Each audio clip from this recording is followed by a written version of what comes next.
বাপরে বাপ, বিয়ে বাড়ি যেতে গিয়ে আমরা চলে গেলাম কবরস্থানে। কি করে কবরস্থানে পৌঁছলাম জানতে গেলে ভিডিওটা প্রথম থেকে শেষ পর্যন্ত দেখতে থাকো। বহু যুগ পর একটা বিয়ে বাড়ির নিমন্ত্রণ পাওয়ায় আমি তো জম্মের শ্বাস দিয়ে দিয়েছিলাম। যেহেতু শাড়ি পরেছি একটা ফুল টুল মাথায় না গুছলে হয় নাকি। কিন্তু আমার পোত পাকামির ঠেলায় আমি ফুলের ডান্ডিটা এতটা কেটে ফেলি যে সেই ফুল আর কোনো রকমেই মাথায় গুজতে পারলাম না। সকাল থেকেই পেটটা ঠিক ছিল না, তাই যাতে কোনো অসুবিধা না হয় হজমোলা নিয়ে নিলাম। আর এখানে আমার মাকে দেখো একদম ফুলটুসি হয়ে রেডি হয়ে চলে এসেছে। এদিকে আমাদের জন্য গাড়িও চলে এসেছিল আর ওদিকে বাসও রেডি ছিল।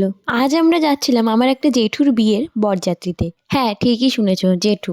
যেহেতু আমরা রাস্তা চিনি না তাই আমাদের গাড়ি বাসের পেছন পেছন যাচ্ছিল। যিনি পথ দেখিয়ে নিয়ে যাচ্ছিলেন তিনিও ঠিকঠাক রাস্তা চিনতেন না, ফলে ভুল করে আমাদের এই কবরস্থানের রাস্তায় নিয়ে চলে আসে। আর এখানে আমি আর আমার মা বসে বসে ভাবছিলাম যে কবরস্থানের আশেপাশে যে বাড়িগুলো রয়েছে তারা এখানে কি করে থাকে। তাদের ভয় লাগে না? আসলে তাদের এরকম থাকতে থাকতে অভ্যাস হয়ে গেছে। আমাকে যদি এরকম জায়গায় কেউ একলা ফেলে থুয়ে চলে যায়, আমি সত্যি সেই দিনই অজ্ঞান হয়ে মরে যাব, আমাকে আর কেউ খুঁজে পাবে না। বাড়িতে বসে থাকতে থাকতে এখানে শাড়ির অবস্থা খুবই খারাপ হয়ে গেছিল। অবশেষে আমরা চলে আসলাম সেই বিয়ে বাড়িতে। এটা ছিল আজকের ব্রাইড, আর আমার পাশে যে বসেছিল সেটা হলো আমার সেই জেঠু। বসে বসে প্রচন্ড বোর হচ্ছিলাম বলে আমি আর মা চলে গেলাম পকোড়া ফুচকা এইসব খেতে। এরপর বিয়ে বাড়ি এসে লাইন দিয়ে পকোড়া নিয়ে সোজা চলে গেলাম ভাত খেতে।